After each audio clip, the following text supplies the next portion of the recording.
வணக்கம், நான் உங்கள் குமார். இது சிஎன்எஸ் தமிழ். இன்றைக்கி நம்ம பார்க்குறது தாவேகா, தமிழக வெற்றி கழகம்.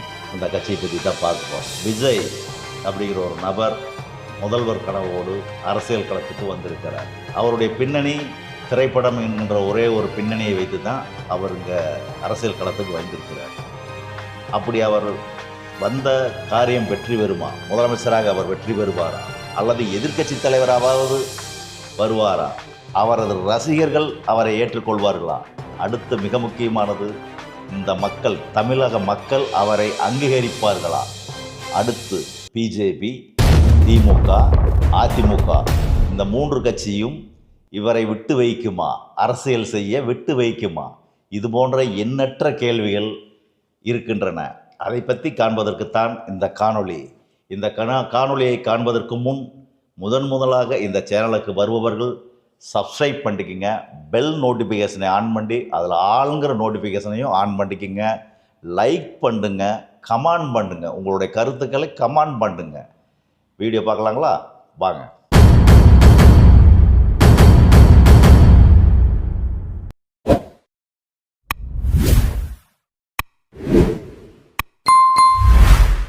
இப்போ விஜய் சினிமாவில் ஜெயிச்சார் அப்படிங்கிறது பார்த்தீங்கன்னா கூட அவர் தனித்தொன்னும் ஜெயிச்சிடல. அவருக்கு பின்னாடி அவங்க அப்பா இருந்தார். இயக்குனருங்கிற ஒரு அந்தஸ்தோடு அவங்க அப்பா ஒரு வெற்றிகரமான இயக்குனராக இருந்தார். அவர் தான் விஜயை முன்னிலை கொண்டு வந்தார். ஆனால் அவராலேயே முடியல. அதுக்கு மிக முக்கியமாக காரணமாக இருந்தது விஜயகாந்த். அந்த நன்றி அவர் மறந்துடக்கூடாது. விஜயகாந்த் தான் அவருக்கு மீண்டும் ஒரு வாய்ப்பளித்தார். அதன் பிறகு பல இயக்குநர்கள் அவரை தூக்கி விட்டாங்க, அது வேற. இப்படி ஒரு சினிமா படத்துக்கே அவருக்கு பின்புலம் தேவைப்படுது. அப்படி தேவைப்பட்டால் தான் சினிமாவில் வர முடியும். அப்படி இல்லாது சினிமாவில் ஜெயிச்சு வெற்றி பெற்ற ஒரே நபர் அஜித் குமார் தான். அவர் தான் சினிமாவுக்கும் அவருக்கும் சம்மந்தமே இல்லாமல் உள்ளே வந்தவர். ஆனால் விஜய் அப்படி இல்லை.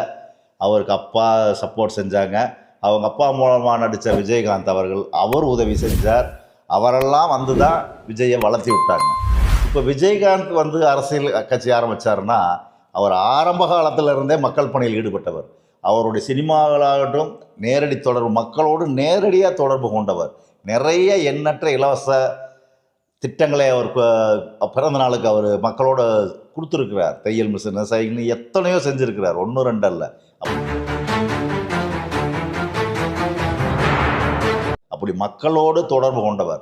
அப்படிப்பட்ட விஜயகாந்தே முதலாக தேர்தலில் தனித்து போட்டியிடும் பொழுது விழுப்புரம் தொகுதியில் மட்டும்தான் ஜெயித்தார். மற்ற இடங்களில் குறைவான வாக்குகள் தான் பெற்றிருந்தாங்க. கிட்டத்தட்ட ஒரு 7-8% 10% வாக்குகளை பெற்றிருந்தாங்களே தவிர ஒரு அபிரதமான வெற்றி பெறவில்லை. ஆனால் அவங்க எப்போ ஜெயிக்கிறாங்கன்னா, ஜெயலலிதா கூட அதிமுக கூட கூட்டணி வச்ச பொழுது தான் அவர் எதிர்க்கட்சி தலைவர்ங்கிற அந்தஸ்தையே பெற்றார். அது வரைக்கும் அவரால் பெற முடியல. அது அதிமுகவுடைய பலம். அதுதான் தேமுதிகவை அந்த அந்தஸ்துக்கு கொண்டு வந்தது.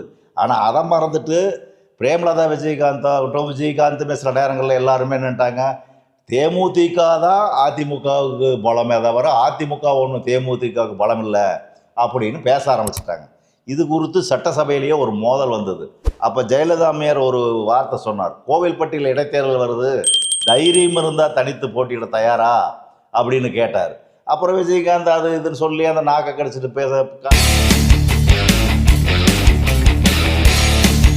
காட்டினது அதெல்லாம் சண்டையாகி அது ஒரு வேற ட்ராக், அது தனி போச்சு. அதுக்கப்புறம் என்னாச்சு, டெபாசிட்டே இழந்தார். அதிமுகவோட இருந்து பிரிஞ்சு வெளியில் டெபாசிட்டே இருந்தார். இப்படி இருந்தது. ஆனால் விஜய்க்கு எடுத்துக்கிட்டிங்கன்னா சினிமாவுக்கே ஒரு ஆள் தேவை. அப்படி இருக்கும்போது அரசியலில் தனித்து போட்டியிட்டு அவர் ஜெயிப்போம் அப்படிங்கிறதெல்லாம் சும்மா. அவருடைய ரசிகர்களே அவருக்கு பெரும்பாலான வாக்களிக்க மாட்டாங்க. அவர் படத்தை விரும்பி பார்க்கலாம், பொழுதுபோக்கு சினிமா, அதுக்காக நிறைய பேர் போய் விரும்பி பார்க்கலாம். படத்தை பெரியவங்களாம் போய் கூட பார்ப்பாங்க. ரசிகர் மட்டும் இல்லை, அவங்க குடும்பத்தில் இருக்கிறவங்க பெரியவங்கெல்லாம் கூட போய் ஒரு ஜாலியாக பொழுதுபோக்குக்காக பார்ப்பாங்க. ஆனால் அவங்க எல்லாருமே ஓட்டு போட்டுருவாங்களா விஜய்க்கு? நிச்சயமாக நடக்கவே நடக்காது. விஜய்னால நிச்சயமாக 234 தொகுதிகளுக்குமே அவர் வேட்பாளரை நிறுத்த முடியாது. அவ்வளோ வேட்பாளர்லாம் அவர்கிட்ட இருக்க மாட்டாங்க, தேர்ந்தெடுத்த வேட்பாளராக இருக்க மாட்டாங்க. சரி, ஒரு 150 தொகுதியில் போட்டியிடுறதா வச்சுக்கிட்டா கூட அவங்களுடைய வேட்பாளர்லாம் தெளிவான வேட்பாளராக அவங்களுக்கு கிடைக்க மாட்டாங்க, மக்கள் அறிமுகம் உள்ள வேட்பாளராக இருக்க மாட்டாங்க. சரி, ஜெயலலிதா கூட இருந்த எல்லாருமே மக்கள் அறிமுக வேட்பாளராக என்ன? ஆனால் ஜெயலலிதாங்கிற ஆளுமை இரட்டை இலை சின்னமும் ஜெயலலிதாங்கிற பிம்பம் தான் அவங்கள ஜெயிக்க வச்சது. ஆனால் விஜய்க்கு நான் என்ன சின்னம்னு கூட தெரியாது.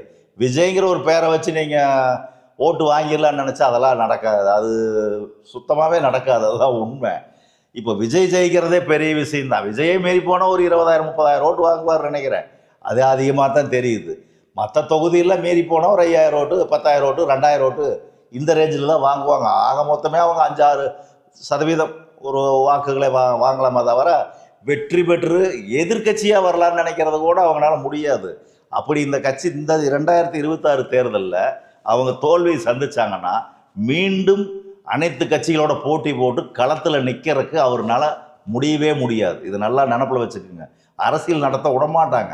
பிஜேபி சரி, அண்ணா திராவிட முன்னேற்ற கழகமும் முதல்ல இதே கருணாநிதியும் ஜெயலலிதாவும் இருந்திருந்தால் இன்னார விஜய் கட்சி க்ளோஸ்.